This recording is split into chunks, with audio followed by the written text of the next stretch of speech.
Amen. Praise the Lord. We are in week 36. That's the last week for this Holy Word for Morning Revival. And the title is The True One. And let's go read the Bible verse in day 1. 1 John chapter 2, verse 27. And the anointing which you have received from him abides in you, and you have no need that anyone teach you, but as his anointing teaches you concerning all things, and it's true and it's not a lie, and even as it has taught you abides in him. 4:4 Greater is he who is in you than he who is in the world. So brothers and sisters, it mentions about the anointing. And the anointing is something we have received. And when we receive it, it abides in us. And, this anointing is not just something like, when people say, I'm waiting for the anointing so I can prophesy. Something like that. Right? And you don't prophesy yet because there is no anointing yet. You know what? The understanding of anointing is here in 1 John is far more deeper. And that is only one aspect of what we are talking about when we say anointing. In other words, this anointing is a voice deep within us. It's a speaking. The deeper meaning of the anointing here, it says, you have no need that anyone teach you. Why? Because the anointing is the one who teaches you. And what does it teach? It teaches you concerning all things. Imagine that all things. You don't need outside teaching from religion or from kinds of denominations. The one who can teach of all things is the anointing deep within us. Right? There's mention about how can we hear this anointing deep within us? Well, it connects with the matter of our growth in life. Because brothers and sisters, the more we grow in life, the more we enjoy the Lord day by day, the more this anointing is very sensitive. The more this speaking is very strong. And the more it is strong, the more you learn. The more, actually, it's a matter of experiencing the Lord day by day. So this anointing sharpens, become very active, become very strong. And the more you have anointing, you will learn a lot. And about what? About all things. About all things of what? About the triune God. Right? So it says that this anointing teaches all things, and it's true and it's not a lie. So everything that the anointing tells you, everything it teaches you is true. It is not a lie. So as it has taught you, abide in him. Then in 4:4 it mentions, this is very good because it's like versus God versus Satan. It says, greater is he who is in you than he who is in the world. Greater is he. Who is he? It is our God, our Lord Jesus.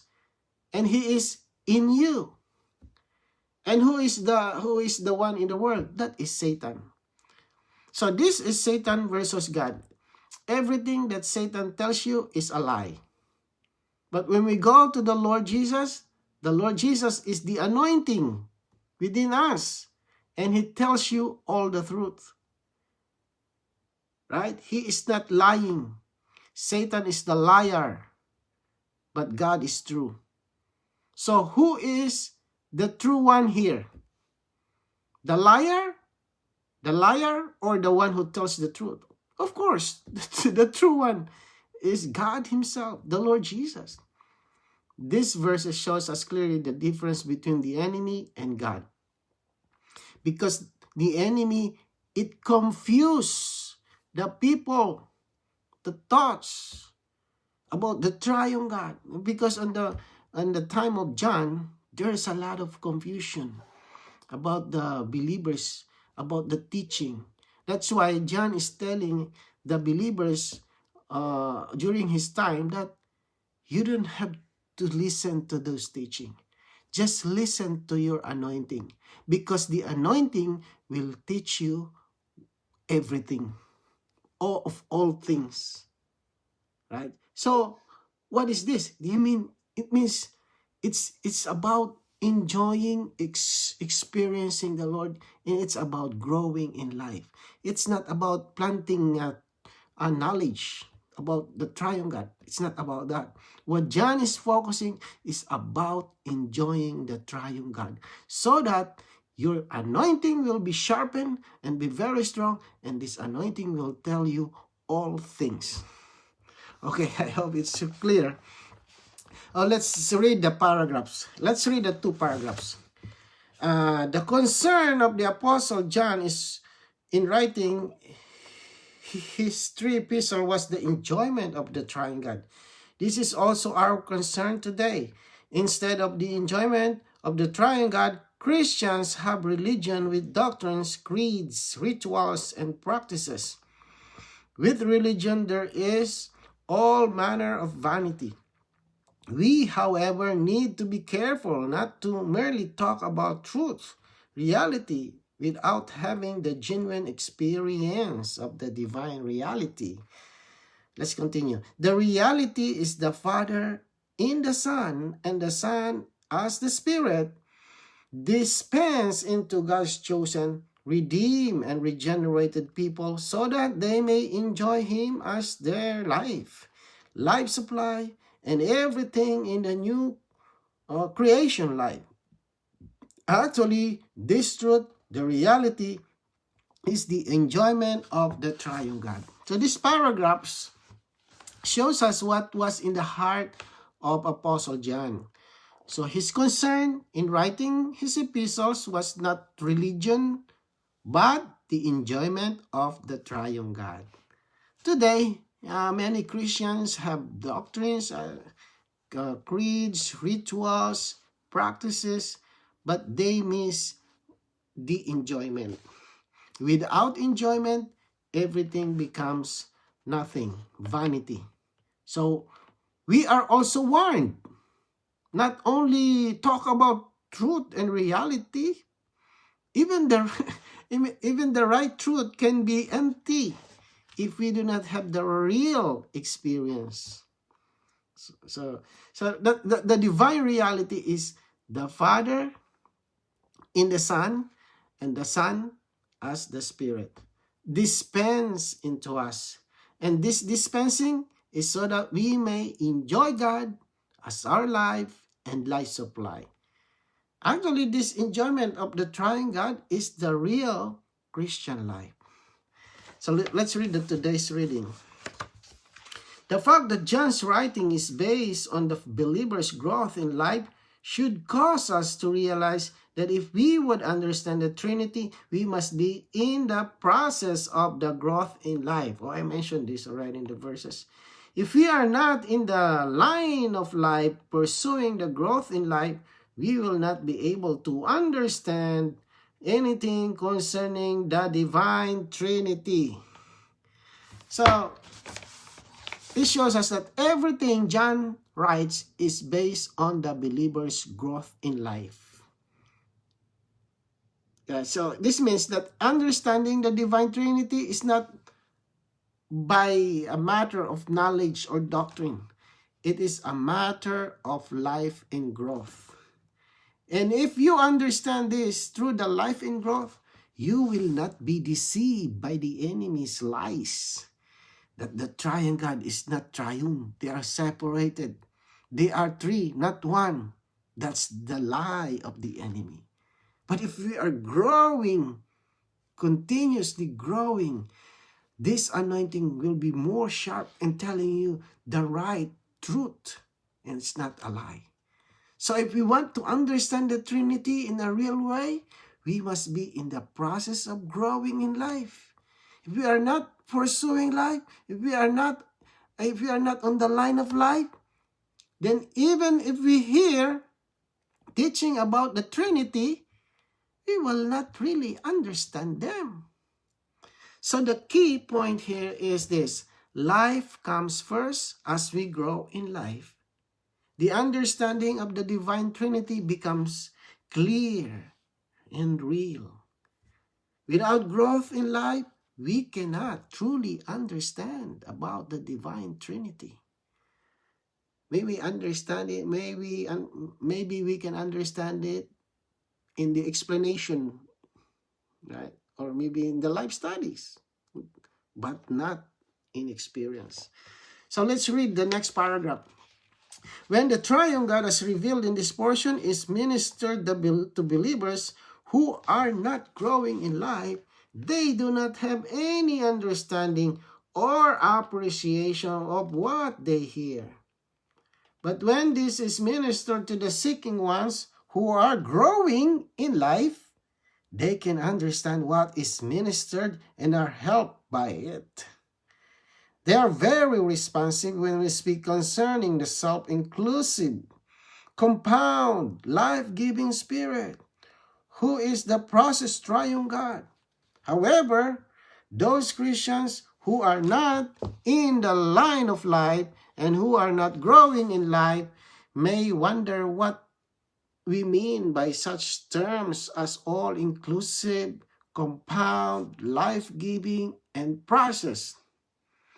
Praise the Lord that we have the all-inclusive, compound, life-giving Spirit who is the process triune God, living, moving, and working within us. So this paragraph shows us that the problem is not with the ministry, but with our growth in life. When the triune God is ministered to the believers who are not growing in life, they may hear it. They may hear the words, but they do not really understand or appreciate what they hear. But when the same ministry is given to the believers who are seeking and growing in life, it is very different. They can understand what is being ministered. They are helped by it.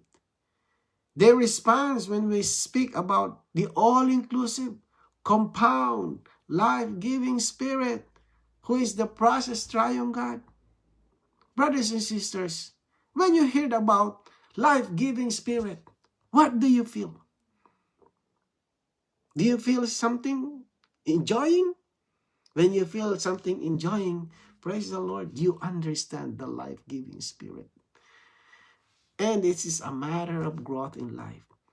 The new ones may not understand much this yet, but the more you grow, the more you understand about what we are talking about. The all-inclusive, compound, life-giving Spirit. However, Christians who are not in the line of life may be confused by these terms. They may wonder what we mean by all-inclusive, compound, life-giving process. This shows again that understanding depends on life growth, not on mental ability. So then the paragraph ends with praise, right? So we can praise the Lord that this all-inclusive, compound, life-giving Spirit, the process triune God, is living, moving, and working within us today. Since this is not doctrine, it is our living experience. Let's read the next paragraph. 1 John chapter 2, verse 12 to 27 is a section concerning the divine Trinity according to the believer's growth in life. In these verses, the Trinity is covered in a very positive and meaningful way. The teaching of the divine anointing concerns the divine Trinity, but this teaching is according to our growth in life. The more we grow in life, the more we will be concerned with the Trinity. So, it speaks of the divine Trinity according to our growth in life.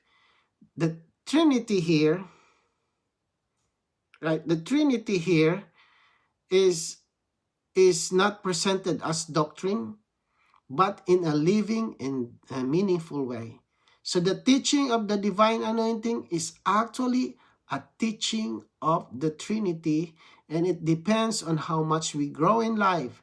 The more we grow in life, the more we care about and appreciate the Trinity. So let's read the next paragraph. The entire New Testament is structured with the Trinity in Ephesians. For example, every chapter is structured with the Trinity. 2 Corinthians 13:14 says, "The grace of the Lord Jesus Christ and the love of God and the fellowship of the Holy Spirit be with you all." This verse at the very end of 2 Corinthians indicates that the whole book of 2 Corinthians is concerned with the grace of Christ, the love of God, and the fellowship of the Holy Spirit. We also see the Trinity in the book of Revelation.